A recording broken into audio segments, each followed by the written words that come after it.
Boa tarde, senhoras e senhores. Sejam bem-vindos à teleconferência da PetroRio referente aos resultados do segundo trimestre de 2020. Obrigada por aguardarem. Neste momento, todos os participantes estão apenas ouvindo a teleconferência. Posteriormente, iniciaremos a sessão de perguntas e respostas para analistas e investidores, e as instruções para participar serão dadas em breve. Caso algum dos senhores necessite de assistência durante a conferência, queiram, por favor, solicitar a ajuda de um operador digitando *0. Esse evento também está sendo transmitido simultaneamente pela internet, via webcast, e pode ser acessado através do website de Relações com Investidores da PetroRio, ri.petroRioSA.com.br, através do banner Divulgação de Resultados do segundo trimestre de 2020. Antes de prosseguir, gostaríamos de esclarecer que eventuais declarações que possam ser feitas durante essa teleconferência relativas às perspectivas de negócios da companhia, projeções e metas operacionais e financeiras, baseiam-se em crenças e premissas da diretoria da PetroRio, bem como em informações atualmente disponíveis para a companhia. Considerações futuras não são garantias de desempenho e envolvem riscos, incertezas e premissas, pois se referem a eventos futuros dependentes de circunstâncias que podem ou não ocorrer. Investidores devem compreender que condições econômicas gerais, condições da indústria e outros fatores operacionais podem afetar os resultados futuros da companhia e podem conduzir a resultados que diferem materialmente daqueles expressos em tais considerações. Gostaria agora de passar a palavra ao Sr. Roberto Monteiro, diretor-presidente financeiro e de novos negócios, Sr. Francilmar Fernandes, diretor de operações, e Sr. Emiliano Fernandes, diretor jurídico, regulatório e de gestão. Por favor, Sr. Roberto, pode prosseguir. Boa tarde a todos. Eu vejo aqui uma grande quantidade de investidores, dentre eles vários investidores também que trabalham aqui na PetroRio, que também são nossos sócios. Então, muito obrigado pela presença. Antes de falar dos nossos destaques, antes de falar dos destaques do segundo trimestre, eu gostaria de fazer um ponto um pouco mais macro e um pouco mais amplo com relação à cultura da PetroRio e com relação ao time da PetroRio. Eu acho que esse trimestre foi um trimestre muito duro do ponto de vista global, com essa pandemia e com tudo isso, mas eu queria também salientar que a cultura da PetroRio, a cultura de eficiência, a cultura de resultado, a cultura de custo baixo, a cultura de time, de empowerment e assim por diante, levou a gente a várias conquistas dentro desse cenário tão complicado. Então, eu acho que mostra muita resiliência da companhia, mostra muita resiliência do nosso modelo de negócio. Bom, passando para os pontos principais do segundo trimestre, eu queria começar pelo nosso lifting cost. Nós apresentamos aqui, pelo sexto trimestre consecutivo, uma queda de lifting cost. Hoje nós estamos em $13,7 o barril para a companhia de uma maneira consolidada. Então, chegando a lifting costs aí cada vez melhores e tal, e ainda com trabalho para ser feito. Vamos agora incorporar Tubarão Martelo, nós vamos ter mais resultados aqui de sinergias, então muito foi feito e muito trabalho pela frente ainda. Esse é o primeiro ponto que eu acho que foi muito importante no trimestre, inclusive para apoiar toda a nossa geração de caixa, redução de dívida e assim por diante. O segundo ponto importante do trimestre, obviamente, é o farm-in de Tubarão Martelo. Ontem foi aprovado pela ANP, então a partir de hoje, oficialmente, nós somos os responsáveis pela concessão de Tubarão Martelo, pela operação de Tubarão Martelo. Tubarão Martelo hoje está produzindo 7 mil barris por dia, alguma coisa próxima a 7 mil barris por dia. Nós estamos no meio de uma conexão de um poço, que é o Tubarão Martelo 4, então vai levar nas próximas semanas, talvez, esse número para um patamar mais elevado. e também vamos fazer a conexão de polvo com Tubarão Martelo e a conexão de mais um poço ainda, que é o Tubarão Martelo 10, mas a gente vai falar sobre isso um pouco mais para frente. Bom, além disso, nós concluímos uma repactuação da dívida com a Chevron, nós alongamos a nossa dívida que temos, né, com a Chevron. Nós tínhamos alguns pagamentos fortes e pesados ao longo desse segundo semestre do ano, e nós repactuamos isso de maneira a alongar um pouco mais e deixar o nosso fluxo de caixa um pouco mais esticado do ponto de vista de dívida. Isso, obviamente, aliviou bastante o fluxo da companhia e foi muito interessante como um todo. Os outros dois pontos importantes, né, que a gente mostra aqui, a redução da dívida líquida EBITDA, da taxa de dívida líquida EBITDA, de 2,3 vezes para 2,1 vezes. Então, isso mostra também a capacidade da companhia de gerar caixa, mesmo nesse ambiente tão adverso. E um que eu acho que é super relevante, está atrelado a isso, é a redução da dívida líquida. Nós reduzimos aqui quase 100 milhões de dólares em dívida líquida ao longo do terceiro trimestre. Então, a dívida líquida ela acaba resumindo grande parte do que foi feito no trimestre. Nós conseguimos gerar bastante caixa e reduzir, então, essa dívida líquida. Bom, eu vou passar por slide número 4, e vamos falar um pouquinho também de um outro destaque do trimestre, uma outra coisa muito importante do trimestre, como não poderia deixar de ser, que foram as iniciativas relativas à Covid-19, a pandemia, né? Nós mantivemos o trimestre inteiro e continuamos mantendo um foco total em segurança, saúde e liquidez da companhia. A operação ao longo do segundo trimestre aconteceu, eu diria que na sua grande maioria dos dias e tudo, de uma maneira normal e sustentável. Nós tivemos um evento, na verdade, de preocupação. Nós tivemos um shutdown no FPSO de polvo relacionado a um pequeno surto que ocorreu no FPSO. Ficamos, se não me engano, 7 dias com o FPSO parado. Inclusive, estamos fazendo uma sindicância com uma certificadora, com terceiros envolvidos e assim por diante, para verificar a aplicação das normas no FPSO de polvo por parte da BW, obviamente sempre com a cabeça de criar medidas para que isso não se repita, para que isso não aconteça. Mas no mais, eu diria que a operação aconteceu bastante bem, o Francilmar vai entrar mais em detalhe.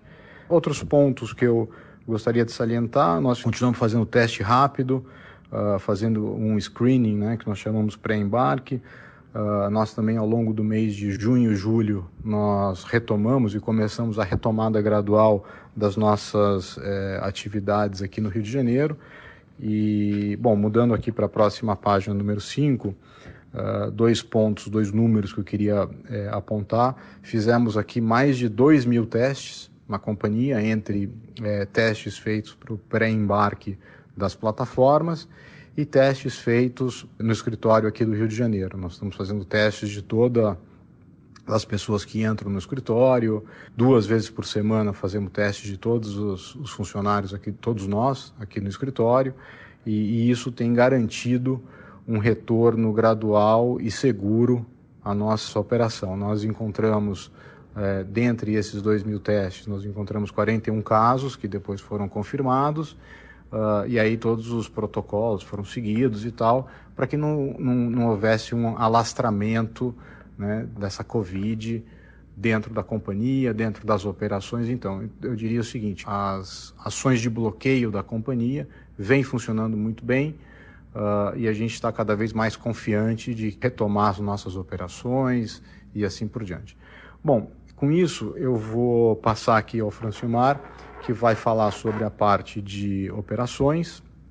Depois do Francilmar, o Emiliano vai fazer um update regulatório, e depois eu volto para fazer a parte financeira e o encerramento. Muito obrigado. Francilmar, então é com você.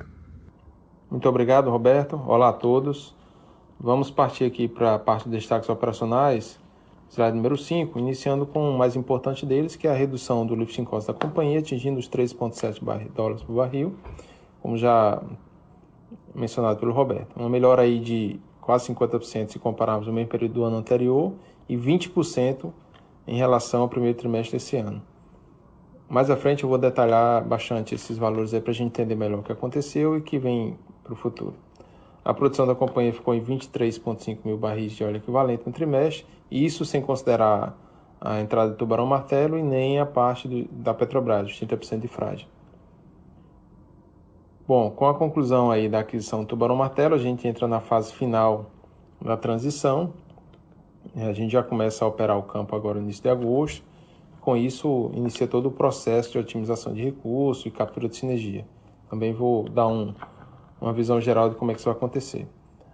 A produção de frade ficou 20% acima aí da curva de declínio que estava esperado para o campo, né? A gente consegue ainda trabalhar e atenuar esse declínio natural do campo. Em seguida, aí, a gente tem o aumento aí da produção de polvo, 30%, e isso referente à entrada daquele novo poço do reservatório do Eoceno. E enfatizar aqui que, para este caso, a gente paga apenas os 5% de royalties, conforme aprovado aí. Bom, e diria que um dos mais importantes também trata-se aí da manutenção da eficiência dos níveis de produção dos campos, apesar de todas as complicações durante a pandemia aí do Covid-19.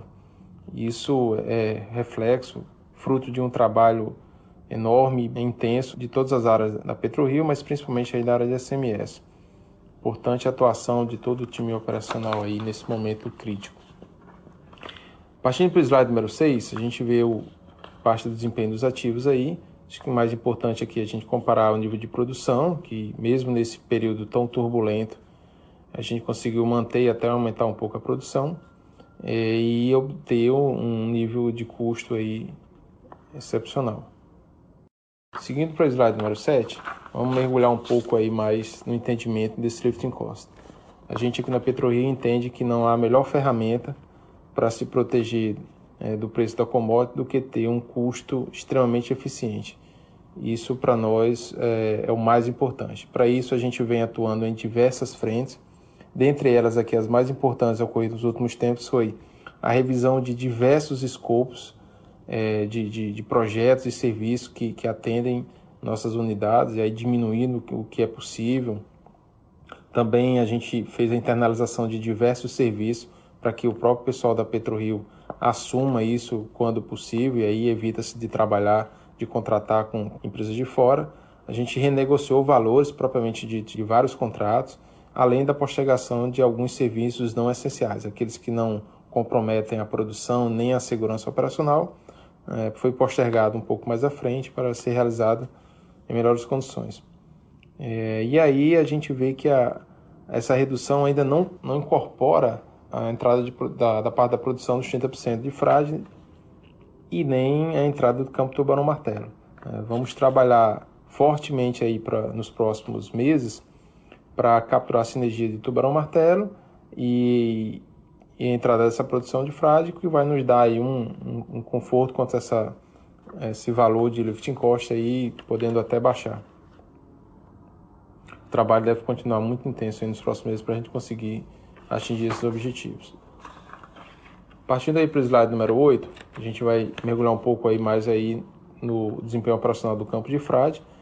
A gente atingiu aí nesse último trimestre, apesar de todos os obstáculos e desafios aí, um dos melhores eficiências operacionais do campo, chegando a 99,8%, né? Não tivemos nenhum tipo de problema de parada, nem nada da unidade. Apesar da diminuição do pessoal a bordo, a gente manteve apenas a turma essencial para manter a produção e a manutenção da unidade, que mostrou um excelente resultado. Com isso, também a parte da produção, a gente conseguiu segurar um pouco a queda da produção devido ao declínio natural do campo. E aí a gente está ainda mantendo um patamar de 20% do que a gente esperava lá no início da aquisição do campo. Obviamente a gente não conseguiu fazer algumas ações aí para incremento de produção ou para melhorar essa atenuação do declínio devido a toda essa problemática, mas os planos continuam firmes e vão ser realizados no futuro próximo assim que melhorarem as condições.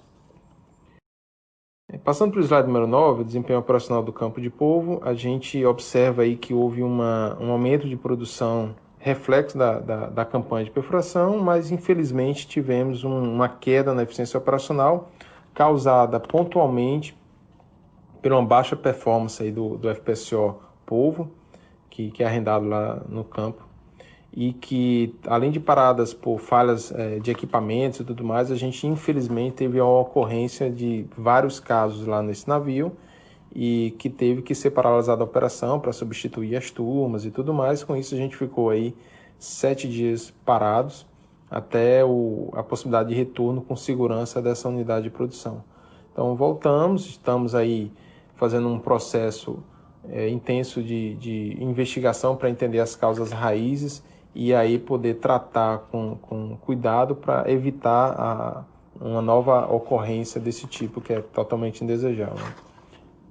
Seguindo para o slide número 10, gostaria de fazer uma atualização aí sobre o comportamento do poço desse reservatório do Eoceno, foi o que a gente colocou em produção lá em março.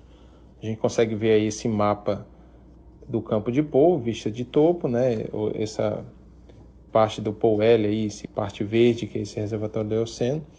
A gente vê nesse gráfico de baixo aí, no canto esquerdo, que a pressão ela vem se mantendo praticamente estável durante todo esse período. Aí já são 5 meses de produção. Adicionando isso a outros dados importantes como produção, BSW, outras características do reservatório, nos dão bastante confiança aí e robustez na análise para a gente seguir com novos poços nesse mesmo reservatório. A equipe de geologia e reservatório segue finalizando alguns estudos, mas muito em breve a gente deve ter uma posição final do que será feito aí nos reservatórios de Eoceno que estão presentes no campo de polvo, e em seguida a gente vai começar a avaliar também o que possivelmente tem no campo de tubarão-martelo. Tá? Seguindo aí para o slide número 11, vamos falar um pouco aí sobre o campo de tubarão-martelo.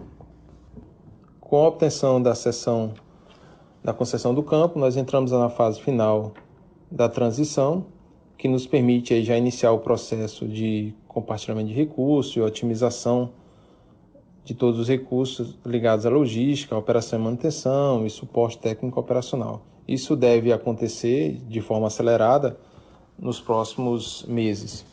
O PEI, que é o Programa de Emergência Individual, já foi aprovado pelo IBAMA e isso nos autoriza aí a já começar a reduzir a quantidade de barcos, helicópteros, movimentar a base logística, tudo isso. Próximos passos agora são mergulhar e aprofundar o entendimento no ativo para entender tanto a parte de operação do FPSO, assim como a parte de geologia, reservatório e produção, para aí conseguir extrair o melhor desse campo aí e acelerar o processo de captura de sinergias. Seguindo para o slide número 12, gostaria de fazer uma atualização aqui de como é que está o projeto de tieback, né, da conexão entre os campos de polvo e tubarão-martelo. Nós recebemos o sinal verde para retomar e acelerar este projeto. Então, todo o processo de aquisição das linhas flexíveis, umbilicais e todo o material subsídio necessário, assim como a parte de topside já foi retomado. A gente gostaria muito de acelerar isso para realizar essa conexão o quanto antes. Por fim, eu gostaria de agradecer a todo o nosso pessoal de linha de frente, tanto o pessoal PetroRio como os terceirizados, que apesar de todos os obstáculos e dificuldades causados nesse período de pandemia, conseguiram mostrar a resiliência dessa companhia, mantendo-se firmes e fortes durante todo esse período. Bom, agora passo a palavra para o meu amigo Emiliano. Obrigado, Francilmar. Pessoal, eu vou iniciar aqui a minha parte com um update do regulatório, focado principalmente na seção dos ativos de tubarão, martelo e frade, que são os assuntos mais relevantes hoje. Bom, como vocês sabem, e conforme divulgado ontem, fato relevante, foi assinado o aditivo ao contrato de concessão, de forma que foi concluído o processo de cessão da nossa participação em tubarão-martelo. Então, assim, esse processo está concluído, foi um processo que correu rápido, nós conseguimos impor junto com a ANP um ritmo muito bom, apesar do coronavírus, que atrapalhou e atrapalha todo mundo durante esse tempo. Mas, enfim, esse processo está consumado, nós estamos agora indo para o closing da operação, não há mais discussão do lado da ANP para essa parte do closing da operação, ou seja, já está do lado da ANP, nós já temos resolvido essa questão, e agora são mais as formalidades jurídicas mesmo, contratuais, para a gente concluir, e isso vai acontecer muito em breve. Como o Francimar já falou, nós estamos já sempre do lado técnico, já estamos 100% aptos aí a iniciar a operação do ativo. Do lado de recursos humanos também muito ansiosos, já estamos com nossos colaboradores aqui já muito preparados e alertas para a gente começar rapidamente a tocar a vida desse ativo tão importante. Indo agora, Frade, como vocês sabem, o primeiro semestre foi muito afetado pelo coronavírus, pela crise, pelo trabalho remoto, etc. Nós aproveitamos esse momento para reavaliar a questão lá do valor do abandono do campo, que foram realizados aqui pela nossa equipe diversos estudos sobre esse assunto, e nós já começamos essa discussão com a ANP, que vai ser, eu diria, a questão central aí dos próximos meses desse processo de cessão. Nós vamos nos focar na definição do valor do abandono e, na sequência, na garantia.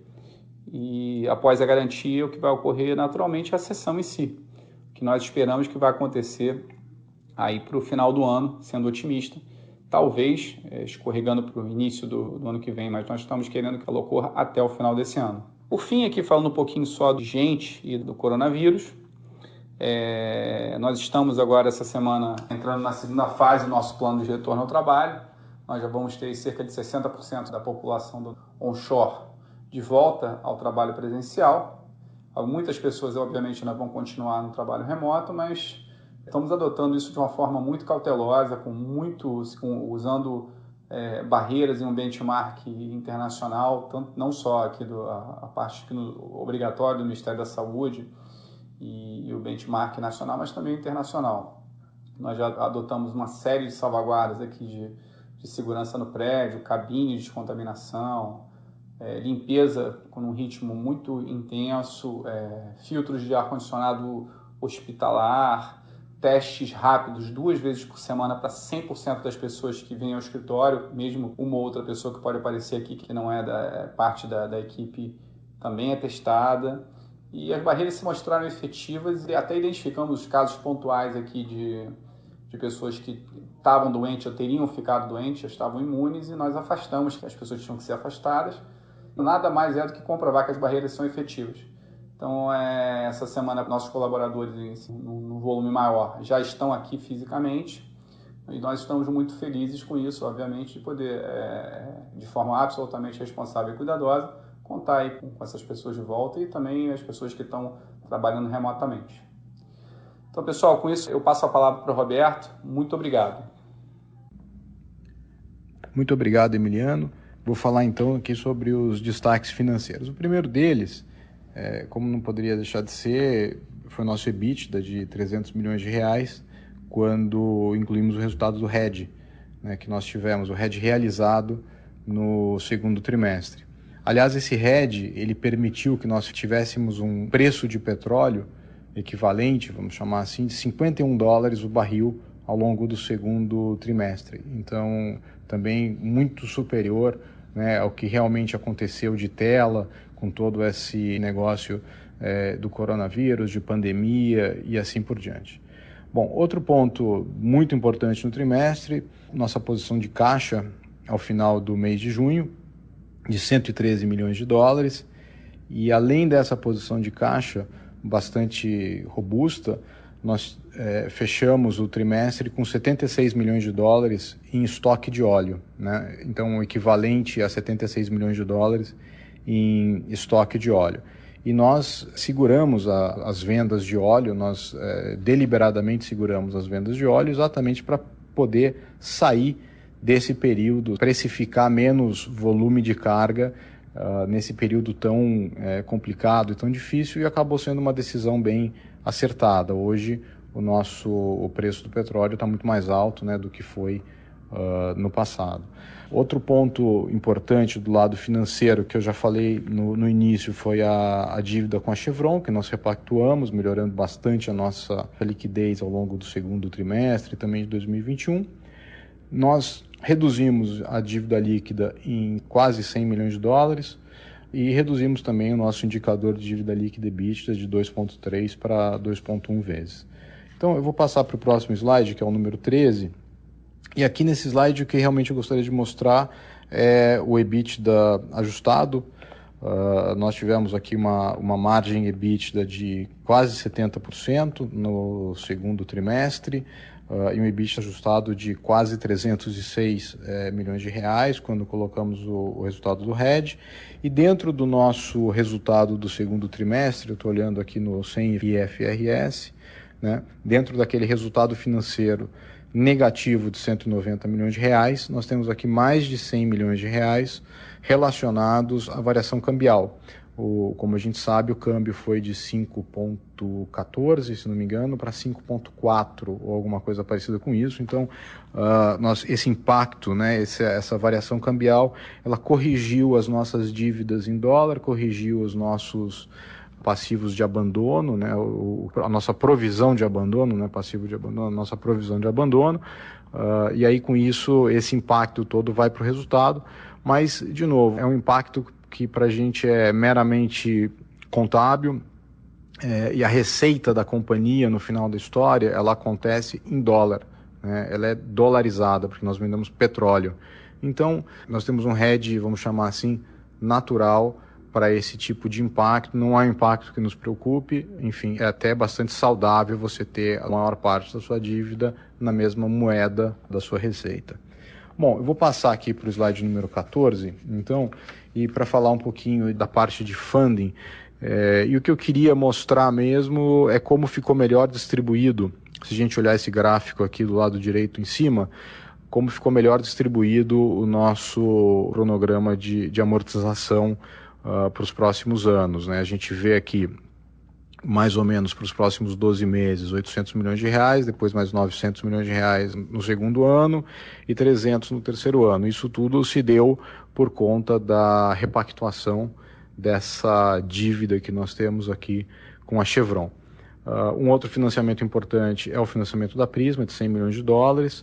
Nós aumentamos em junho, esse financiamento foi prorrogado para final de julho e agora, final de julho, nós acabamos prorrogando por mais 60 dias, de maneira a converter esse financiamento de curto prazo para um financiamento de longo prazo. Então isso continua andando, eu diria que essa deve ter sido a última prorrogação desse financiamento. Nós estamos já bastante próximos de conseguir realmente transformar isso num financiamento de longo prazo. Tá? Passando aqui para o próximo slide, que é o número 15, a gente mostra aqui a alavancagem, né, que é totalmente sob controle. A companhia, nós passamos de 2,3 vezes para 2,1 vezes. O mesmo comentário que eu fiz no trimestre passado vale para esse trimestre. É importante a gente lembrar que dentro desse número de 2,1 vezes nós temos toda a dívida que nós contraímos para comprar Tubarão Martelo, que foram 100 milhões de dólares, porém aqui não tem nenhum real de EBITDA de Tubarão Martelo. Então, bom, a partir de hoje, né, que nós vamos começar realmente a agregar EBITDA por conta de Tubarão Martelo, e aí então a gente vai ter uma coisa condizente do ponto de vista de dívida versus EBITDA, condizente do ponto de vista de incluir as mesmas coisas, ou mais ou menos as mesmas coisas, tá? Então, também bastante saudável, a gente não vê aqui nenhum ponto de atenção. Obviamente, como nós já temos falado em todos os calls e assim por diante, o nosso trabalho é de alongar a dívida, mas não um problema com relação ao tamanho da mesma. Tá? Bom, passando aqui para o próximo slide, eu queria dizer o seguinte, vou falar aqui um pouquinho de próximos passos, né? A parte financeira se encerra aqui, mas com relação aos próximos passos, né? Eu acho que a companhia foi muito bem no segundo trimestre. O nosso modelo de negócios ele foi comprovado, ele se provou extremamente resiliente, a companhia também se provou extremamente robusta com a nossa cultura, com as nossas pessoas, as nossas metodologias e assim por diante. E agora, então, indo para frente, o que eu acho importante ressaltar é o nosso foco contínuo em segurança e saúde, isso é óbvio, levando em conta também a liquidez da companhia e tudo mais, né? A gente vai continuar uma racionalização e adequação dos custos, como é a nossa história, como a gente sempre fez, né? E algumas coisas interessantes aqui para frente é que a gente está começando agora, entrando o Tubarão Martelo. O Tubarão Martelo vai entrar junto, ao mesmo tempo, aí está acontecendo, eu diria assim, a conexão de mais um poço, que é o Poço 4, né? E indo para frente, algumas coisas interessantes é que a gente está começando a retomar alguns investimentos, dentre eles a conexão de tubarão-martelo com polvo, ou de polvo com tubarão-martelo, e também a conexão do Poço 10. Esses dois investimentos, eu queria dizer que nós já retomamos efetivamente, e a gente está começando a olhar novas oportunidades de M&A. A gente vê algumas oportunidades aparecendo na nossa tela do radar e assim por diante. Então as coisas estão voltando ao normal, as coisas vão voltando ao normal, a companhia continua crescendo, a companhia continua indo bem, continua resiliente e tudo mais. Então essa é a mensagem final que eu queria passar. Agradecer a todos pela presença e abrir aqui para perguntas. Muito obrigado.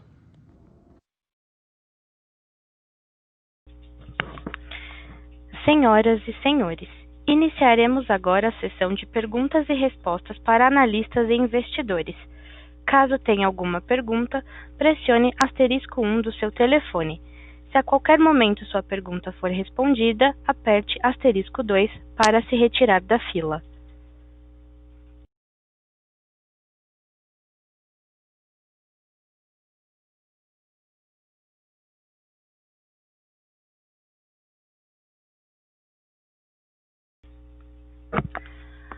A nossa primeira pergunta vem do Sr. Christian Audi, do Santander. Obrigado. Oi, Roberto, tudo bem? Parabéns pelos resultados. Eu sei que foi um trimestre difícil, mas a resiliência que você mencionou realmente se demonstrou aí nos resultados. Então, parabéns para você e todo o seu time. Eu tinha 3 pontos que eu queria perguntar para você. O primeiro é, voltando ao tema de financiamento, então a dinâmica com a Prisma, você acha que nos próximos talvez 60 dias vocês terão a chance de transformar essa dívida em mais dívida de longo prazo, se eu entendi isso corretamente, e se vocês, em adição a esse movimento, estão olhando qualquer outra opção de financiamento, como é que está indo esse processo? A segunda pergunta é com relação ao uso de caixa, se você pudesse dar um update sobre a potencial ou eventual campanha de frade, como é que vocês estão olhando essa dinâmica, tanto com relação a timing, dado que, como você falou, a situação na margem está se normalizando um pouco mais, permitindo com que vocês possam ter uma visibilidade melhor para o futuro. E a terceira pergunta era também no sentido de uso de caixa relacionado a M&A. A gente tem visto aí certas notícias, por exemplo, com Papa Terra. Então, só queria entender se você está vendo realmente movimentos mais acelerados aí no mercado brasileiro que poderiam realmente abrir a porta para vocês fazendo o que vocês têm feito muito bem no passado, que é M&A. Obrigado. Oi, Christian, boa tarde. Obrigado pelas perguntas. Vamos lá, vou tentar endereçar os três pontos aqui. Em primeiro lugar, em termos de financiamento, eu acho que de alguma maneira eles estão bastante interligados. Com relação a financiamento, nós temos aqui a questão da Prisma, que sim, em 60 dias a gente deve conseguir transformar isso para longo prazo, sem grandes problemas. Está tudo bem avançado.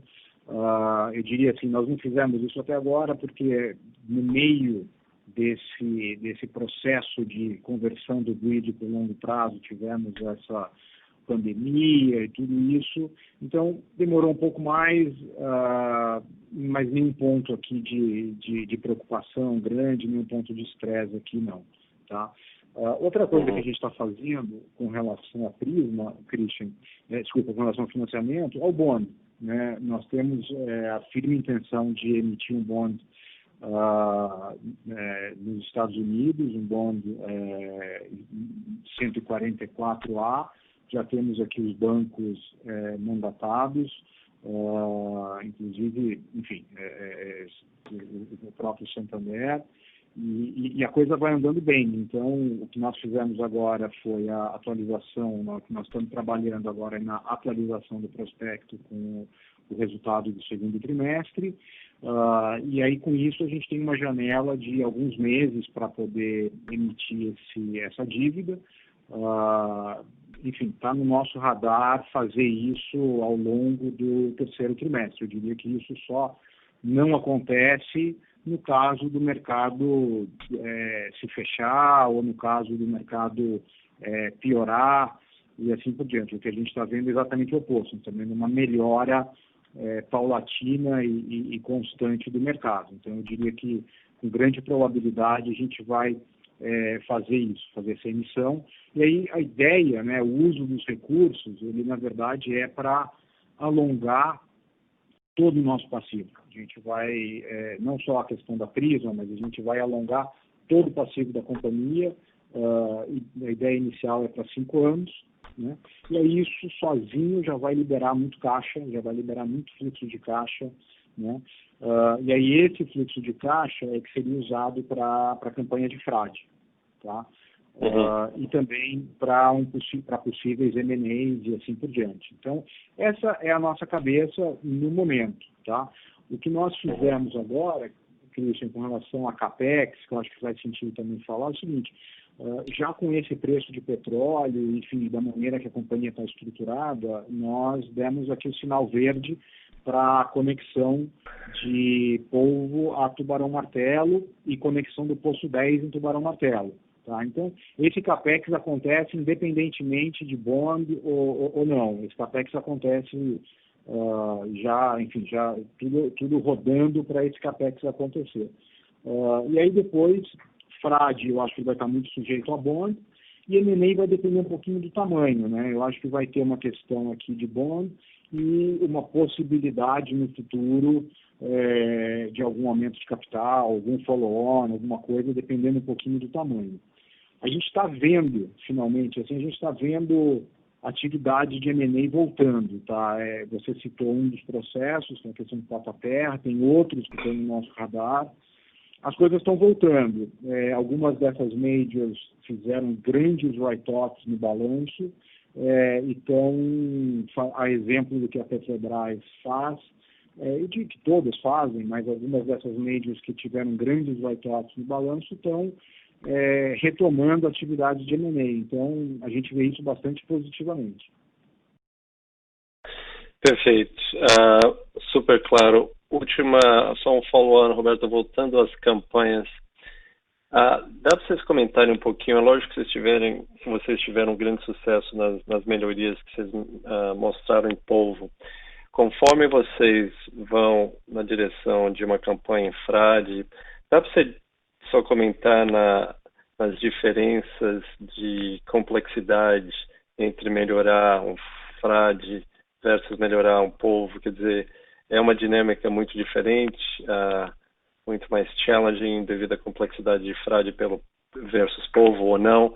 Então, se você puder só comentar um pouco sobre essas diferenças, só para a gente ter uma ideia se o sucesso que você teve em polvo pode ser replicado em frade, por favor. Olha, Christian, eu acho que esse é um ótimo ponto, né? A primeira coisa que a gente tem que considerar aqui é o tamanho do CAPEX para cada um dos poços vis-à-vis a expectativa de aumento de produção, né? Em polvo, a gente fala sempre de algo em torno de 15, 20 milhões de dólares por poço, né?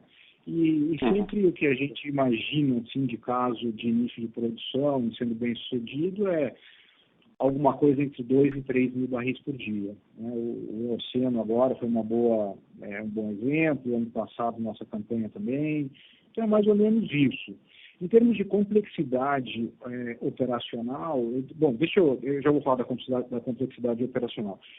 No caso de frade, a gente está falando de um custo aqui de, diria, 50 a 70 milhões de dólares. Estou dando um range um pouco mais aberto, porque com essa questão de Covid e tal, a gente tem que fazer uma retomada, vamos dizer assim, de preços e assim por diante, né?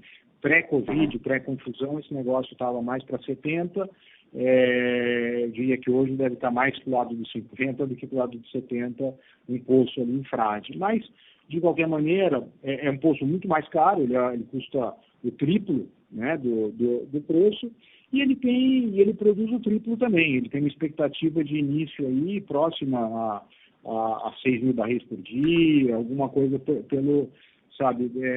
aí. Então, é aquele negócio, sabe? É um jogo de maiores números, né? Tanto do CAPEX quanto da produção. O que eu diria, assim, Frade, a gente tem grande parte da campanha, eu pelo menos penso que com risco baixo, porque, por exemplo, um dos poços de Frade já foi perfurado, então já foi descoberto o reservatório e tudo. Então, esse poço primeiro, que é o ABP4, um poço de baixo risco. Os outros também são poços, alguns deles são poços de injeção de água.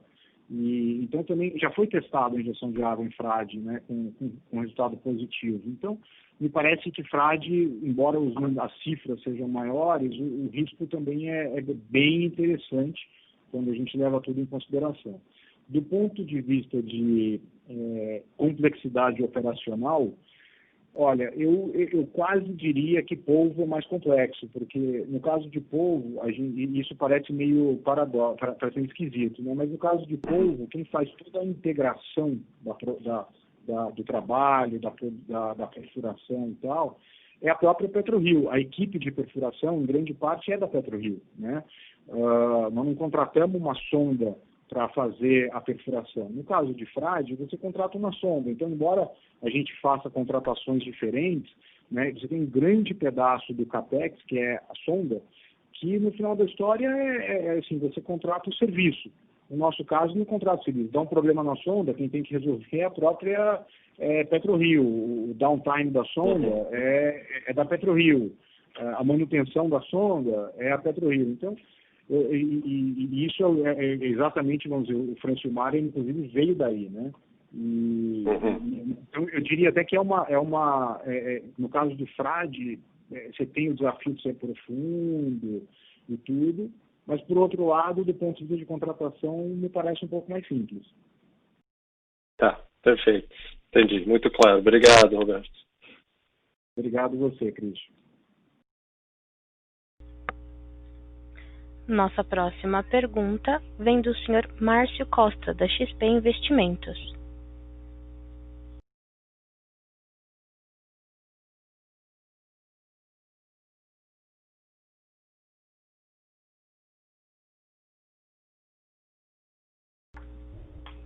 Sr. Márcio, pode prosseguir.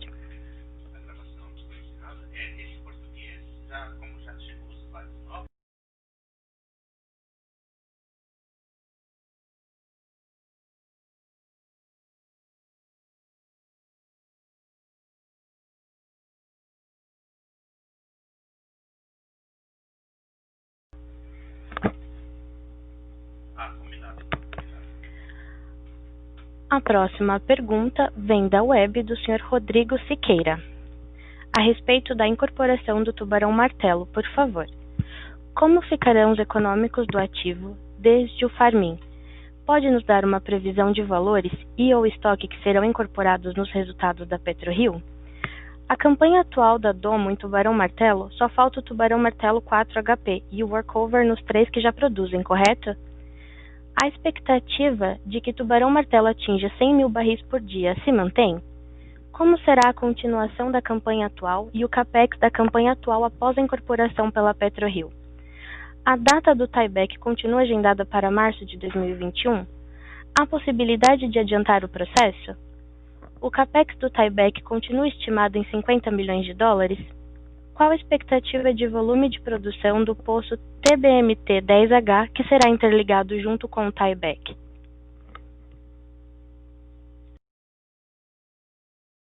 Bom, boa tarde, Rodrigo. Obrigado pela pergunta. Vamos lá, vou começar aqui pelo economics do ativo. A gente, então, hoje a gente está incorporando o tubarão-martelo, ele produz 7 mil barris por dia. Nós, nesse início, né, até a conexão, nós vamos ter 80% desse óleo produzido, né? e o custo de produção, vamos dizer assim, o OPEX desse campo, desse cluster, que a gente agora gosta de a gente olha isso como um cluster, né, como um polo de produção.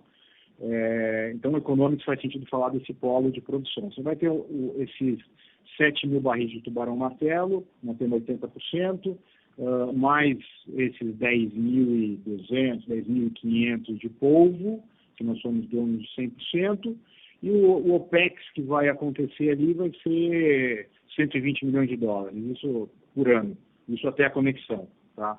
Essa mais ou menos é a nossa ideia de Economics. Em breve vai ser conectado no Tubarão-Martelo, vai ser conectado o Poço 4, eu diria que é semanas, assim, é pouco tempo, a sonda já está lá, já está trabalhando e tal, até menos talvez. Então esse negócio Tubarão-Martelo deve passar de 7 mil para algo próximo a 10, eu diria entre 9 e 10, talvez mais para 10 do que para 9, com a conexão do Poço 4, né? Sendo que se a gente olhar o histórico de Tubarão-Martelo, pode surpreender para o lado positivo, mas pelo início da produção dos outros poços. Mas a gente está trabalhando de uma maneira um pouco mais cautelosa. Tá? E aí, então, você vai ter esse polo de produção até a conexão. Na conexão dos campos, aí o Economics muda um pouco, né? Nós vamos ter, a PetroRio vai ter 95% da produção de tubarão-martelo nesse momento, o OPEX vai ser todo da PetroRio, e a gente vai conectar o tubarão-martelo 10 também, tá? Então, para o tubarão-martelo 10, a gente pode imaginar uma vazão parecida com o 4, talvez, alguma coisa perto de 3 mil barris, entre 2,5 e 3, talvez possa surpreender um pouquinho do lado positivo, mas enfim, também estamos sendo um pouco mais conservador. Então, é isso que você vai ter de aumento de produção. E com relação a custos, a gente deve trazer o OPEX do campo para algo entre 70 e 80 milhões de dólares ao ano. Tá? Por que isso? Por causa da devolução do FPSO de polvo. Tá? O custo do tieback ele caiu. O Francilmar aqui e a equipe fizeram um bom trabalho nesse período, né, de pandemia e tal. E hoje nós temos uma coisa mais para 40, 45 milhões de dólares do que 50 milhões de dólares para a conexão. E o Poço Tubarão-Martelo 10, a conexão dele vai custar mais ou menos 20 milhões de dólares. Tá? Então esse é o Economics do campo. Com relação a março de 2021, na verdade a data para a saída do FPSO é julho. Né? O nosso caso base é trabalhar até julho. O projeto está sendo todo feito para ser entregue em julho, final de junho, por ali. Mas esse é o nosso caso base, porque o nosso contrato com a BW ele vence a cada julho. Então, metade de julho, precisamente. Então, a gente imagina sair desse contrato de afretamento do FPSO em julho. Tá? É isso. Então, agradeço. Muito obrigado. A próxima pergunta vem da web, do Bruce Barbosa. Boa tarde, parabéns pelos ótimos resultados. Vocês podem comentar um pouco sobre a emissão do bonde lá fora?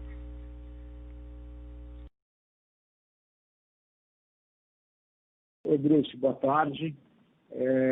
Sim, a emissão do bonde, a gente tangenciou aqui já, né, falando com o Christian, mas é um processo que está acontecendo. Nós hoje estamos atualizando o nosso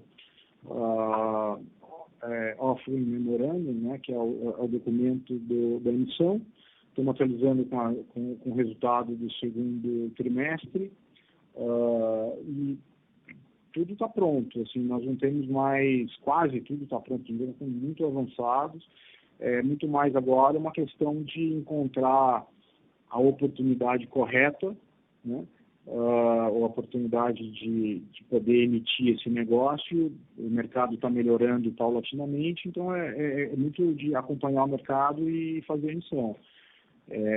Essa emissão vai ser vai ser toda, né, praticamente toda, para refinanciamento dos nossos passivos. Então, todo aquele passivo de curto prazo ele vai desaparecer da companhia. E é isso. Então, eu diria assim, esse processo está bem controlado, está bem dominado. Inclusive, nós tomamos a decisão, junto com os bancos, com os sindicatos de bancos que nós não tratamos, de não fazer a emissão agora, mas por uma questão pura e simples de mercado e para não fazer na última semana da janela e tal. Por isso que a gente fez a divulgação de resultados agora, para poder atualizar rapidamente o prospecto, o memorando, né? E para poder fazer a emissão. Então, está tudo andando bem, eu acho, está tudo dentro do esperado.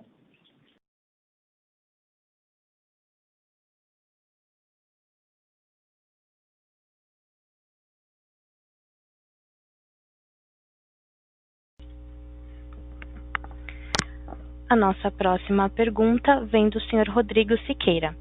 A respeito da campanha de polvo, por favor, qual a previsão de volta das perfurações? Quando vocês mencionaram que a nova descoberta na Eoceno abre fronteira para infill drilling, isto quer dizer produção no mesmo reservatório? E caso façamos outros poços no mesmo reservatório, Eoceno, e usarmos uma bomba mais potente, a produção pode ser maior que os 2.500 do POL? E o prazo de conclusão menor que os 60 dias dos outros poços? Bom, olá. Obrigado pela pergunta aí, Rodrigo. Estou falando aqui. Bom, vamos lá. Detalhando um pouco mais sobre esse reservatório do Eoceno. Bom, primeiro essa parte das perfurações. A gente, obviamente, a parte de perfuração está doida para voltar a operar, mas a gente está esperando o melhor momento e condições ideais aí para voltar. Espero que seja nos próximos meses aí. A parte do Eoceno é o seguinte, a gente deu para colocar até aquele gráfico lá no resultado para a gente ter uma visão melhor. Então, esse reservatório que a gente colocou em produção, ele vem demonstrando aí uma ótima condição em termos de volume e qualidade. Quando a gente fala em field drilling especificamente, é sim perfurar nesse mesmo reservatório. E quando a gente fala que descobriu, né, ou colocou em produção um novo horizonte no campo de polvo, quer dizer que nesse nível de reservatório, nessa idade geológica, aí é a primeira vez que a gente coloca no campo de polvo uma produção. E isso é meio que uma quebra de paradigma, porque há tempos atrás a gente não colocava praticamente valor nesse reservatório do Eoceno. E aí agora a gente está provando a produtividade desse reservatório, o que abre realmente um novo leque de oportunidades. Então, os próximos passos são, se confirmando tudo isso, a gente fechando alguns estudos internos, a gente vai seguir em frente com a perfuração de alguns novos poços neste mesmo reservatório. Em seguida, a gente vai avaliar a existência de reservatórios similares, com boas condições, e aí é um novo capítulo que deve ser explorado. Quanto à parte de prazo e valor, a equipe de engenharia de poços da PetroRio está empenhada aí em elaborar um novo projeto para fazer poços mais baratos, né? Como o Roberto mencionou, em polvo nós operamos a própria ação de perfuração. Isso nos dá mais flexibilidade, e aí a gente está com algumas ideias internas, que se tudo der certo, a gente vai conseguir fazer poço ainda mais barato e um prazo bem abaixo desses 60 dias aí. Isso a gente deve ter em mãos aí num curto prazo. Bom, obrigado.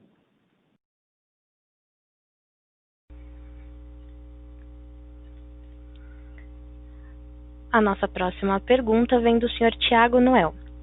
Parabéns pelos resultados. Qual a expectativa de produção inicial do Poço 4 de Tubarão Martelo e o timing para início da produção? O capex adicional associado à campanha é 100% responsabilidade da Domo, correto? Caso a transação de frade seja concluída até o final do ano, qual a expectativa de custo no closing? Imagino que já seja materialmente abaixo do anunciado pelo lucro bruto de óleo gerado nesse período.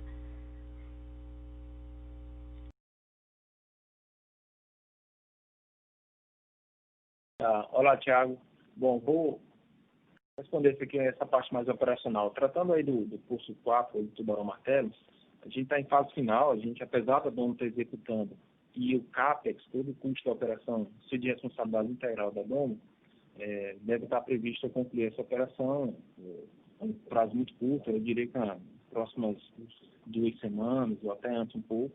E a PetroRio está acompanhando de muito perto a operação, até porque isso vai cair no nosso colo depois. Vou passar aqui para o Roberto agora. Bom, com relação à frade, Thiago, bom, primeiro, obrigado pela pergunta. Com relação à frade, a gente imagina que...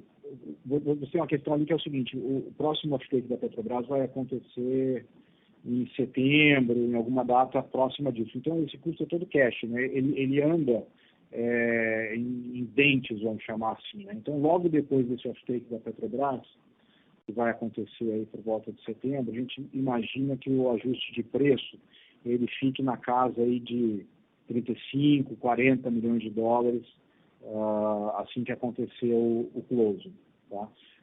Mas isso, e aí esse valor ele vai permanecer ali durante algum tempo, né? E isso muito em função de não ter vendas do campo até talvez fevereiro ou janeiro. Aí depois, quando tiver uma nova venda, ele vai andar mais um patamar para baixo, né? Na verdade, ele cai, aí vai subindo um pouquinho por causa dos custos, depois cai de novo e assim por diante, tá? Então é isso, com relação à frade. Obrigado.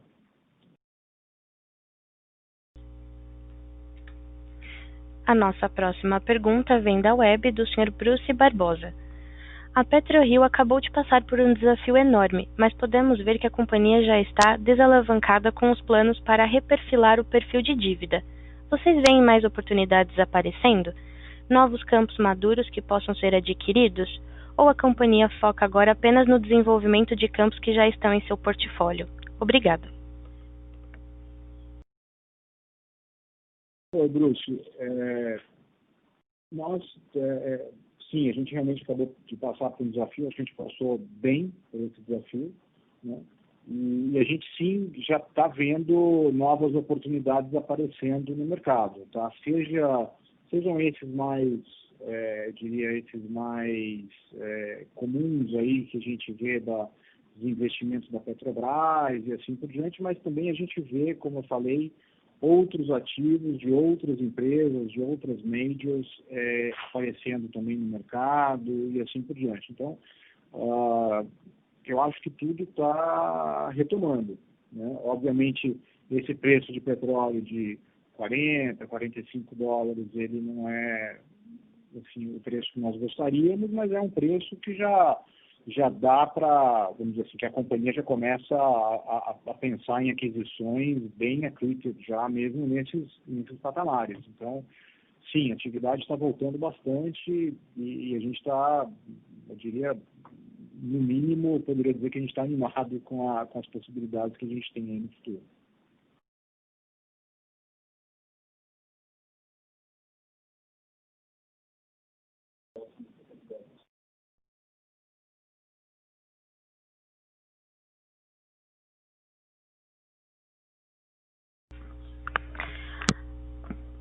A nossa próxima pergunta vem do Sr. Lucas Chaves, da Eleven.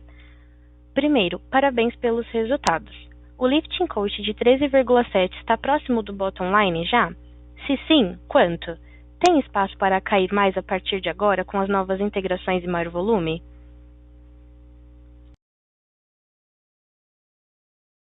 Oi, Lucas. Bom, obrigado pela pergunta. A questão do lifting cost de 13 dólares o barril, 13,7 dólares o barril, eu acho que ele reflete bem o passado, tá? Quando a gente pensa nas expectativas futuras da companhia, e em particular na entrada de Tubarão Martelo com o posto 4, com a conexão com o posto 10, e até as sinergias entre hoje e a conexão, né, ele ainda não reflete isso tudo, não. Então, assim, em resumo, o que eu quero dizer esse número deveria continuar caindo nos próximos trimestres, tá? E isso muito em função dessa nossa aquisição de Tubarão Martelo e da captura de sinergias que vão continuar ocorrendo, ou que vão ocorrer de agora até ano que vem. Né? O ano que vem, vamos dizer assim, que vai ter a grande queda final, que vai ser a conexão. Mas até lá, ainda nós vamos ver quedas de lifting cost. E depois, eu diria assim, ainda vamos ter uma segunda etapa de quedas, porque você vai ter a campanha de frade entrando, você vai ter mais redução, você vai ter em algum momento também a campanha do oceano voltando, né? A campanha de polvo com o oceano voltando. Então, sabe, eu acho que a gente tem muito espaço aqui para trabalhar o nosso lifting cost.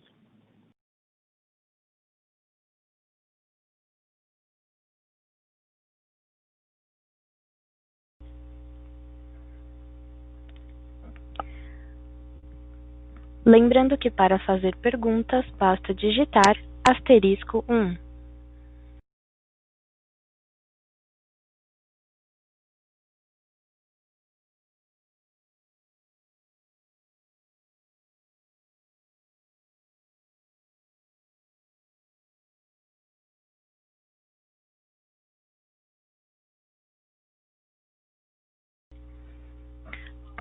A nossa próxima pergunta vem do Sr. Arthur Martins. Olá, parabéns pelo resultado. Gostaria das suas considerações sobre o prejuízo líquido de aproximadamente 99 milhões. Na opinião de vocês, o que levou a esse resultado?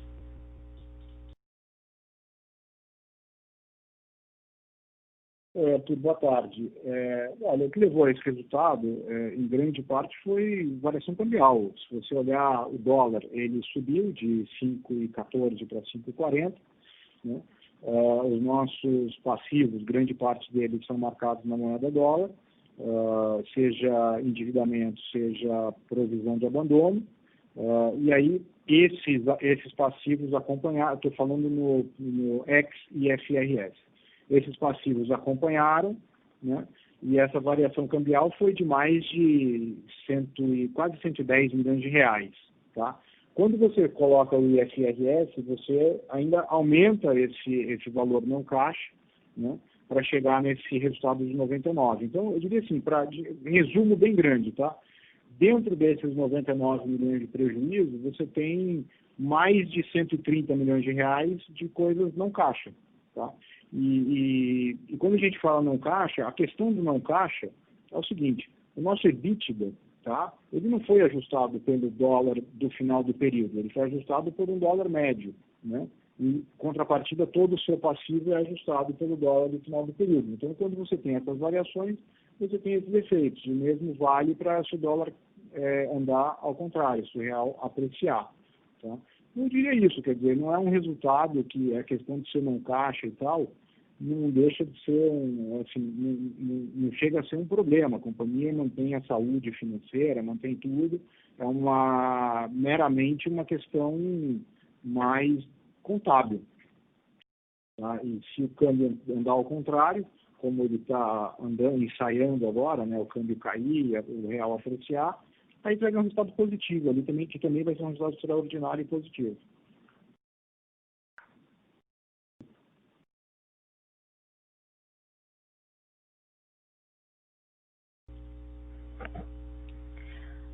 Lembrando que para fazer perguntas, basta digitar *1.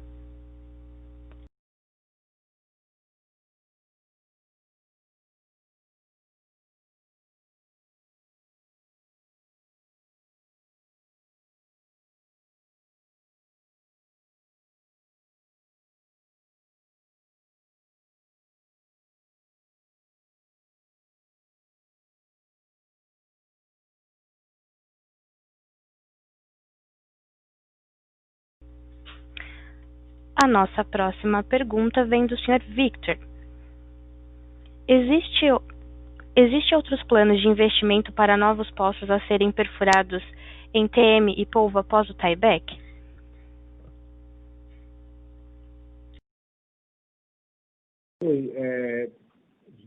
Leandro, existem planos de perfuração, sim. Tá? Logo após o tieback, nós vamos conectar o poço Tubarão Martelo 10, que já está perfurado e com a completação inferior instalada. E depois disso, eu não sei precisar exatamente se vai ser logo depois, ou talvez a gente até resolva fazer um pouco antes, você vai ter perfuração no campo de polvo, né, em particular no Eoceno. Tá? Essa região que a gente começou a produzir é uma região bem promissora. O Francilmar mostrou ali o gráfico de pressão desse poço, né, que é uma coisa que a gente normalmente não mostra, mas nesse caso específico a gente quis ilustrar bem isso. É um reservatório grande, que você vê que a gente está produzindo há vários meses e a pressão se mantém constante, até ela sobe um pouquinho em alguns momentos. Então, enfim, ela teve a queda inicial, né, mas depois até o poço recupera um pouquinho, em alguns momentos, um pouco dessa pressão. Então, parece ser uma área bem promissora. Eu diria que, sim, nós vamos ter essa perfuração principalmente de Eoceno.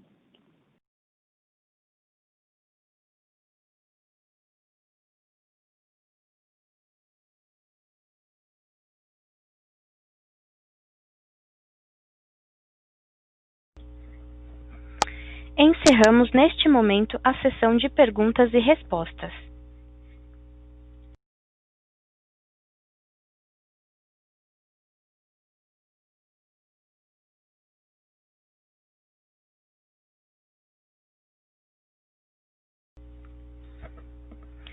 Passo a palavra agora para o Sr. Roberto. Por favor, senhor palestrante, pode prosseguir. Bom, eu gostaria então de agradecer a todos pela participação, agradecer a todos pela presença aqui no nosso call de resultados do segundo trimestre, e fazer um agradecimento especial para toda a equipe da PetroRio, que grande parte está, ou uma boa parte está participando do call, escutando o nosso resultado, como sócios e como investidores da companhia. Queria agradecer muito pela garra e pela determinação de todos ao longo desse trimestre e também, obviamente, por todos terem participado desse call de resultado. Muito obrigado e até o trimestre que vem.